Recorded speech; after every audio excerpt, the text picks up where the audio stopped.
Sense of an Ending? Let's do The Sense of an Ending, which is an adaptation of a Julian Barnes novel from 2011, which won the Booker Prize. The book is about the difference between history and memory. It's the idea that the past, as we think of it, is something that is curated in our minds, either consciously or subconsciously.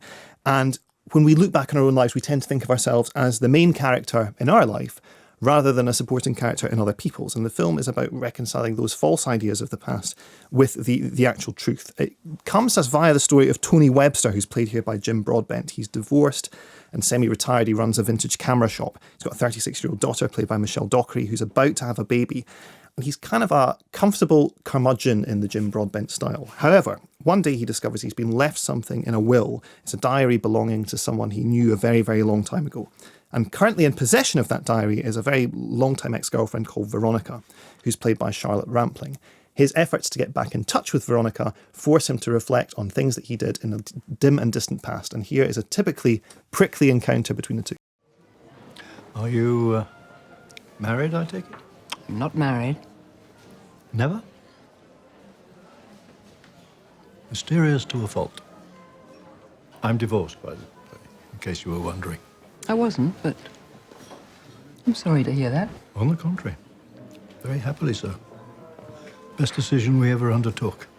In fact, she, Margaret, recently accused me of having built a shrine to you, no less. A shop, when I told her that it was you who gave me my first Leica. And what did you say?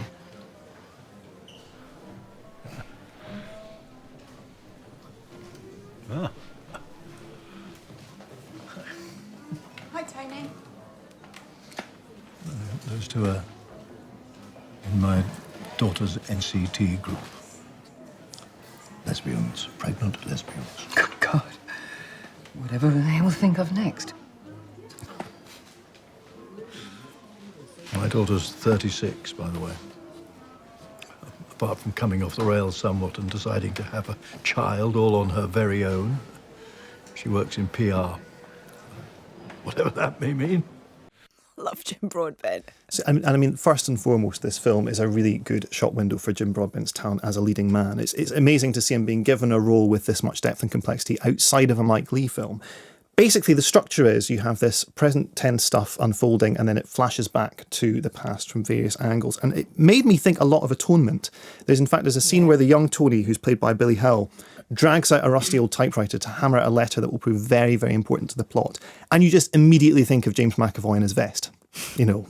I should say there's not a kind of a frequent occurrence, but you've got it. Yep, got it.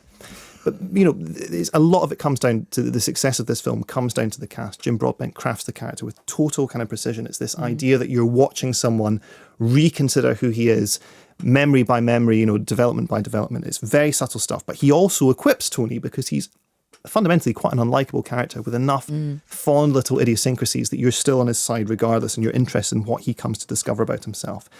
I mentioned Atonement, 45 years. Again, it's another great film that has this reckoning with the past and present. The Sense of an Ending, it's not anything like as accomplished as either of those films. So the director, Ritesh Batra, who made a film called The Lunchbox, I think makes a pretty kind of accomplished job of it.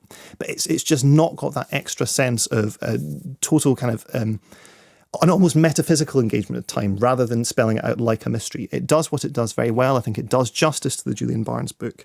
But it's, you know, it's welcome, but it's nothing quite on a level with this tradition that it seems to be tapping into. It's lovely performances, it's a lovely story. It's kind of, you know, it's not, I don't think it's trying to be anything else, really. Yeah, no, I don't think so. And you have, you know, Michelle Dockery's really good in it as well. Emily Mortimer and Joe Alwyn in the past section as well. Freya Maver, who turns out weirdly in Cézanne et Moi as well. She was in Sunshine on Leith, the Declan Fletcher film.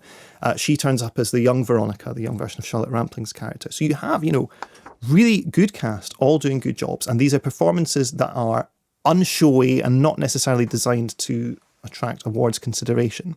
But perhaps the film just lacks that extra push of panache to push it over the edge and make it a must-see.